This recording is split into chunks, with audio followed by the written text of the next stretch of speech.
दोस्तों, आज मैं आपको पिवट टेबल की सबसे जरूरी टिप्स एंड ट्रिक्स बताने वाला हूं। इसका इस्तेमाल करके आप इंटरेस्टिंग पिवट टेबल रिपोर्ट्स बना सकते हैं और अपना बहुत सारा कीमती समय बचा सकते हैं। ये सारी टिप्स एंड ट्रिक्स इतने काम की है कि अगर आप पिवट टेबल का इस्तेमाल करते हैं तो इसका पता होना आपके लिए बेहद जरूरी है। तो चलिए इस इंटरेस्टिंग और धमाकेदार वीडियो की शुरुआत करते हैं, लेकिन इससे पहले फटाफट इस वीडियो को लाइक कर दीजिए और अगर अभी तक आपने चैनल को सब्सक्राइब नहीं किया है तो सब्सक्राइब भी कर लीजिए। मैं हूं आपका दोस्त शाकिर हुसैन और अब बिना देर किए हुए अपने टॉपिक की शुरुआत करते हैं। दोस्तों, पिवट टेबल, चार्ट, स्लाइजर और टाइमलाइन को मैंने डिटेल में समझाया है। फुल वीडियो की लिंक आई बटन में है, आप वहां क्लिक करके वीडियो को देख सकते हैं। ये हमारा डेटा है। इस डेटा के अंदर हमको कर्सर को रखना है और कंट्रोल ए से इस पूरे डेटा को हमको सिलेक्ट करना है। अब आपको इंसर्ट टैब में पिवट टेबल ऑप्शन पर क्लिक नहीं करना है, आपको रिकमेंडेड पिवट टेबल ऑप्शन पर क्लिक करना है। जैसे हम रिकमेंडेड पिवट टेबल ऑप्शन पर क्लिक करेंगे, आपको एक्सेल आपके डेटा के हिसाब से 10 रिपोर्ट यहाँ पर जनरेट करके दे देगा। ये उसने हमको यहाँ पर 10 रिपोर्ट बनाकर दे दिए। आपको जो भी रिपोर्ट इनमें से चाहिए उस रिपोर्ट पर डबल क्लिक कर दीजिए तो वो रिपोर्ट हमारी नई शीट पर बनकर तैयार हो जाएगी। ये देखिए, ये जो रिपोर्ट आपको दे रहा है ये रीजन वाइज टोटल सेल्स दे रहा है, यहाँ पर region wise number of sales दे रहा है, यहाँ पर कैटेगरीज वाइज टोटल सेल्स दे रहा है, यहाँ पर categories wise number of sales दे रहा है। आपको जो भी रिपोर्ट चाहिए उस पर आप डबल क्लिक कर दीजिए तो वो रिपोर्ट जो है आपकी नई शीट पर जनरेट हो जाएगी। मेरे को ये रीजन वाइज टोटल सेल्स चाहिए तो मैं इसको सिलेक्ट करूंगा और ओके पे क्लिक कर दूंगा या इस पर यहाँ पर डबल क्लिक कर दूंगा तो ये जो है हमारी नई शीट पर ये रिपोर्ट बनकर आ चुकी है।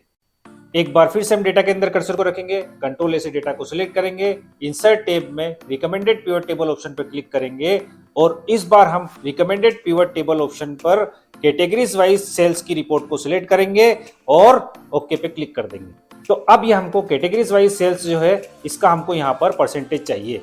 तो ये पिवट टेबल की फील्ड में से ये जो हमारी सेल्स है इसको एक बार फिर से हम वैल्यू फील्ड में ड्रैग करके ड्रॉप कर देंगे। अब ये सम ऑफ सेल्स की जो सेल है इस पे यहाँ पर डबल क्लिक करेंगे तो ये वैल्यू फील्ड का हमको डायलॉग बॉक्स मिलेगा। यहाँ पर शो वैल्यू इस पे क्लिक करेंगे और यहाँ से परसेंटेज ऑफ ग्रांड टोटल को सिलेक्ट करेंगे और ओके पे क्लिक कर देंगे तो ये देखिए कैटेगरीज वाइज सेल्स का यहाँ पर हमारा परसेंटेज निकल के आ गया है। अब ये देखिए क्लॉथ की जो कैटेगरी है इसके लेफ्ट साइड में हमको एक छोटा सा प्लस का बटन दिख रहा है। इस पे जैसे यहाँ पर हम क्लिक करेंगे तो हमारे ये क्लॉथ कैटेगरी में कौन कौन से आइटम आते हैं वो शो होने लग जाएंगे और उनका परसेंटेज भी यहाँ पर शो होने लग जाएगा। इसी तरीके से हमको इलेक्ट्रॉनिक्स कैटेगरी में कौन कौन से आइटम आते हैं उसको देखना है तो ये प्लस के बटन पर यहाँ पर हम क्लिक कर देंगे। उस तरीके से हमको ग्रोसरी के आइटम देखना है, फिर ये प्लस के बटन पर यहाँ पर क्लिक कर देंगे और होम का देखना है तो ये प्लस के बटन पर क्लिक कर देंगे। इसी तरीके से स्पोर्ट्स का देखना है तो ये स्पोर्ट्स का भी हम यहाँ पर देख लेंगे। ये देखिए क्लॉथ कैटेगरी में जो भी आइटम आते हैं उनका परसेंटेज यहाँ पर निकल के आ गया है। इलेक्ट्रॉनिक्स में जो आइटम आते हैं उनका परसेंटेज यहाँ पर निकल के आ गया है और ये देखिए ग्रोसरी के आइटम और उनका टोटल सेल और उनका परसेंटेज, होम के आइटम सेल और उसका परसेंटेज, उसी तरीके से स्पोर्ट्स सेल और परसेंटेज। तो अब हम इस डेटा में स्लाइजर ऐड करना चाहते हैं तो स्लाइजर ऐड करने के लिए हम क्या करेंगे, पिवट टेबल एनालाइज में इंसर्ट स्लाइजर पे क्लिक कर देंगे और रीजन वाइज स्लाइजर ऐड करना है तो रीजन वाइज कर लेंगे, कैटेगरीज वाइज करना है तो कैटेगरी वाइज कर लेंगे और प्रोडक्ट और सेल्स वाइज करना है तो ये प्रोडक्ट और सेल्स वाइज कर लेंगे। लेकिन इसका एक शॉर्टकट भी है। शॉर्टकट क्या है, ये पिवट टेबल में हम कर्सर को रखेंगे, पिवट टेबल फील्ड में आएंगे और जिस भी फील्ड पे हमको स्लाइजर चाहिए उस पर राइट क्लिक करेंगे और ऐड टू स्लाइजर पे क्लिक कर देंगे तो ये हमारा स्लाइजर ऐड होके यहाँ पर आ जाएगा। ये देखिए हमने रीजन वाइज स्लाइजर ऐड कर लिया है। अब हमको ईस्ट का रिकॉर्ड देखना है तो ये ईस्ट पे क्लिक कर देंगे तो ये ईस्ट का रिकॉर्ड यहाँ पर आ जाएगा। नॉर्थ का देखना है तो नॉर्थ पे क्लिक कर लेंगे, है ना। साउथ का देखना है तो साउथ पे क्लिक कर देंगे और वेस्ट का रिकॉर्ड हमको देखना है तो ये वेस्ट पे क्लिक कर देंगे। स्लाइजर को क्लियर करना है तो ये क्लियर स्लाइजर पे क्लिक कर देंगे तो ये स्लाइजर हमारा क्लियर हो जाएगा। स्लाइजर को डिलीट करना है, स्लाइजर को सिलेक्ट करेंगे और डिलीट की को प्रेस कर देंगे तो ये स्लाइजर हमारा डिलीट हो जाएगा। अब ये देखिए यहाँ पर मैं रीजन और कैटेगरीज वाइज सेल्स की रिपोर्ट बना लेता हूँ, ठीक है। अब मेरे को इस डेटा को रीजन वाइज सॉर्ट करना है तो ये फिल्टर पे यहाँ पर क्लिक करूंगा और Z2A क्रम में सॉर्ट करना है तो ये Z2A क्रम में सॉर्ट कर दूंगा, और A to Z क्रम में सॉर्ट करना है तो ये A to Z क्रम में सॉर्ट कर दूंगा। अब मेरे को कैटेगरी को सॉर्ट करना है तो कैटेगरी वाली सेल में कर्सर को रखूंगा, और इसको Z2A क्रम में सॉर्ट करना है तो ये देखिए Z2A क्रम में सॉर्ट कर दूंगा। ये सभी कैटेगरी जो है ये Z2A क्रम में सॉर्ट हो गई। अब इनको A to Z क्रम में सॉर्ट करना है। अभी ये कर्सर जो है मेरे कैटेगरी वाली सेल में है, ठीक है ना।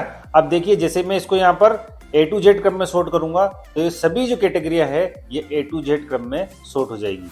देखिए ये A to Z क्रम में सॉर्ट हो गई। अब मैं इसको Z2A क्रम में सॉर्ट करूंगा तो ये देखिए ये Z2A क्रम में सॉर्ट हो जाएगी, ठीक है ना। मैं इसको मैन्युअली भी सॉर्ट कर सकता हूँ।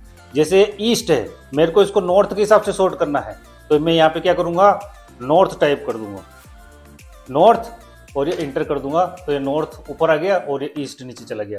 मेरे को साउथ के हिसाब से सॉर्ट करना है तो ये साउथ ऊपर आ जाएगा और ये नॉर्थ जो है इसके नीचे आ जाएगा। ये साउथ SOUTH, साउथ के हिसाब से मैंने सॉर्ट कर दिया, साउथ ऊपर आ गया और ये नॉर्थ नीचे चला गया। इसी तरीके से मेरे को ये कैटेगरी को मैन्युअली सॉर्ट करना है। मेरे को ग्रोसरी के हिसाब से सॉर्ट करना है तो यहाँ पर ग्रोसरी टाइप कर दूंगा और इंटर कर दूंगा तो ग्रोसरी देखिए सब में ऊपर आ गया, है ना, और बाकी का स्पोर्ट्स जो है ये नीचे चला गया। इस तरीके से मैं इसको A to Z Z2A क्रम में भी सॉर्ट कर सकता हूं और मैन्युअली भी इसको सॉर्ट कर सकता हूं। अब मैं रीजन वाइज प्रोडक्ट की सेल्स की रिपोर्ट यहां पर निकाल लेता हूं। देखिए ये मैंने रीजन वाइज प्रोडक्ट की सेल्स की रिपोर्ट यहां पर निकाल ली। अब ये जो प्रोडक्ट है ये अभी तो यहां पर कम है, देखिए ये हजारों की संख्या में भी हो सकते हैं और लाखों की संख्या में भी हो सकते हैं। अब आपके बॉस ने आपसे बोला कि मेरे को टॉप 5 प्रोडक्ट जिनकी सेल सबसे ज्यादा है वो निकाल के दो। अब क्या करोगे, तो आप यहां पर प्रोडक्ट की सेल में कर्सर को रखोगे, राइट क्लिक करोगे, फिल्टर पे जाओगे और टॉप 10 पे क्लिक कर दोगे। अब ये देखिए ये टॉप 10 फिल्टर प्रोडक्ट का यहाँ पर हमको एक डायलॉग बॉक्स मिलेगा। यहाँ पर टॉप और बॉटम दो ऑप्शन मिलेंगे। हमको टॉप 10 प्रोडक्ट की सेल देखना है कि बॉटम 10 प्रोडक्ट की सेल देखना है, तो हमको टॉप 10 प्रोडक्ट की सेल देखना है। तो टॉप पे क्लिक करके यहाँ पे 5 टाइप कर देंगे और ओके पे क्लिक कर देंगे तो ये टॉप 5 प्रोडक्ट की सेल हमारी यहाँ पर निकल के आ गई।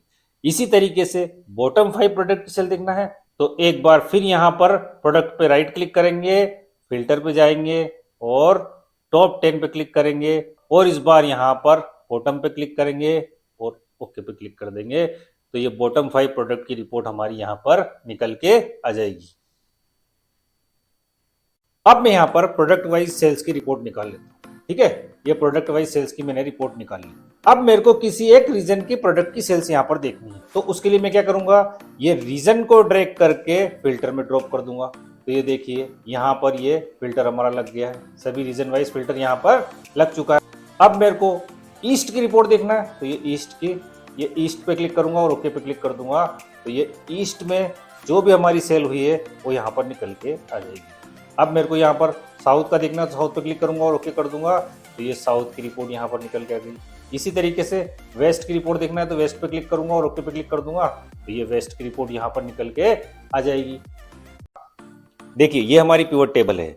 अगर हम इसका लेआउट चेंज करना चाहते हैं तो इसके लिए हम डिजाइन टैब में रिपोर्ट लेआउट की ड्रॉप डाउन को ओपन करेंगे और यहाँ से अगर हम इसको शो इन आउटलाइन फॉर्म में चेंज करना चाहते हैं तो ये आउटलाइन फॉर्म में चेंज हो गया।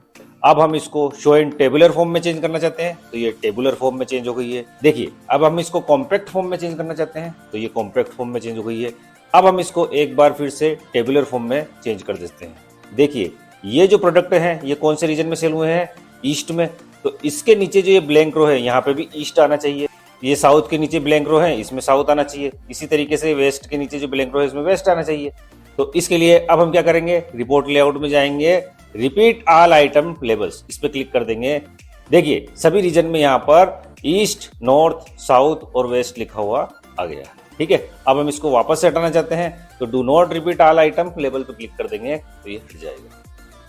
देखिए ये जो ग्रांड टोटल है अगर आप इसको हाइड करना चाहते हैं तो ग्रांड टोटल की ड्रॉप डाउन को ओपन करेंगे और off for row and column इस पे क्लिक कर देंगे तो ये जो ग्रांड टोटल है यहाँ से हाइड हो जाएगी। हमको फिर से शो कराना है तो फिर से डिजाइन टैब में जाएंगे और ग्रांड टोटल पे क्लिक करेंगे और on for row and column पे क्लिक कर देंगे तो ये ग्रांड टोटल हमारी शो होने लग जाएगी। इस तरीके से ये सभी रीजन की प्रोडक्ट की जो हमारी टोटल दिख रही है ना, ये सब टोटल कहलाती है। क्या कहलाती है, ये सब टोटल। ये देखिए ये सबकी सब टोटल दी है। अगर हम इन सब टोटल को हाइड करना चाहते हैं तो सब टोटल पे क्लिक करेंगे और डू नॉट शो सब टोटल पे क्लिक कर देंगे तो ये देखिए सभी सब टोटल यहाँ पर हाइड हो चुकी है। वापस इसको देखना है, शो ऑल सब total at bottom of group, इस पे क्लिक कर देंगे तो देखिए वापस से हमारी सब टोटल यहाँ पर शो होने लगी है। इसी तरीके से ये आप हेडर रो को हटाना चाहते हैं यहाँ से तो इसको अनटिक कर देंगे तो देखिए ये हेडर रो यहाँ पर हट चुकी है। यहाँ पर भी ये नॉर्मल हो गया। वापस इस हेडर रो को हम रो में कन्वर्ट करना चाहते हैं तो कर सकते हैं। देखिए इसी तरीके से हेडर रो को हटाना है तो ये हेडर रो को हटा सकते हैं, वापस लाना ला सकते हैं। कॉलम हेडर को हटाना है, ये देखिए कॉलम हेडर हट गया। कॉलम हेडर हटाना है तो यहाँ से ये कॉलम हेडर हट जाएगा। तो इसी तरीके से आप इस पिवट टेबल को जो भी डिजाइन देना चाहते हो तो आप यहाँ से इसको डिजाइन भी दे सकते हो अपने ही टेबल के अकॉर्डिंग। यहाँ से आप इसको डिजाइन दे सकते हो। ठीक है, मैंने इसको ये डिजाइन दे दी है, ठीक है ना। आप कोई और भी डिजाइन दे सकते हो, जो भी डिजाइन आपको देना है यहाँ से आप इस टेबल को ये देखिए जो भी आप डिजाइन देना चाहो दे सकते हो। ये देखिए मैंने नॉर्मल वापस इसको चेंज कर दिया है वापस। अब मैं चाहता हूं कि इन चारों रीजन में कौन सी कैटेगरी का प्रोडक्ट कितना सेल हुआ है ये अलग अलग शीट पर निकल के आ जाए। तो उसके लिए सबसे पहले मैं क्या करूंगा, ईस्ट रीजन की सम ऑफ सेल्स पे कर्सर को रखूंगा और यहाँ पर डबल क्लिक कर दूंगा तो ये देखिए ईस्ट रीजन की कैटेगरी प्रोडक्ट और उसका सेल्स यहाँ पर निकल के आ गया है। उसी तरीके से नॉर्थ रीजन की सम ऑफ सेल्स पे कर्सर को रखूंगा और यहाँ पर डबल क्लिक कर दूंगा तो ये नॉर्थ रीजन की कैटेगरी प्रोडक्ट और सेल्स उसका एक अलग शीट पर निकल के आ गया है। उसी तरीके से साउथ रीजन की सम ऑफ सेल्स पे कर्सर को रखूंगा और यहाँ पर डबल क्लिक कर दूंगा तो ये देखिए साउथ रीजन की कैटेगरी प्रोडक्ट और उसका सेल्स यहाँ पर शीट नंबर 5 पे निकल के आ गया है। उसी तरीके से मैं वेस्ट रीजन की सम ऑफ सेल्स पे कर्सर रखूंगा और यहाँ पर डबल क्लिक कर दूंगा तो ये देखिए वेस्ट रीजन की कैटेगरी प्रोडक्ट और उसका सेल्स एक अलग शीट पर निकल के आ गया है। तो ये देखिए शीट नंबर 3 पे ईस्ट रीजन की कैटेगरी प्रोडक्ट और उसका सेल्स निकल के आ गया है। शीट नंबर 4 पर नॉर्थ रीजन की कैटेगरी प्रोडक्ट और सेल्स निकल के आ गया है। शीट नंबर 5 पर साउथ रीजन की कैटेगरी प्रोडक्ट और सेल्स निकल के आ गया है और शीट नंबर 6 पर वेस्ट रीजन की कैटेगरी प्रोडक्ट और सेल्स यहाँ पर निकल के आ गया है। तो दोस्तों आपका एक लाइक मुझे और बेहतर वीडियो बनाने का मोटिवेशन देता है। वीडियो को शेयर करके आप किसी की लर्निंग जर्नी बदल सकते हो और चैनल को सब्सक्राइब करके आप हमारे लर्निंग फैमिली का हिस्सा बन सकते हो। तो मिलते हैं दोस्तों नेक्स्ट वीडियो में। Keep supporting, keep smiling. धन्यवाद दोस्तों।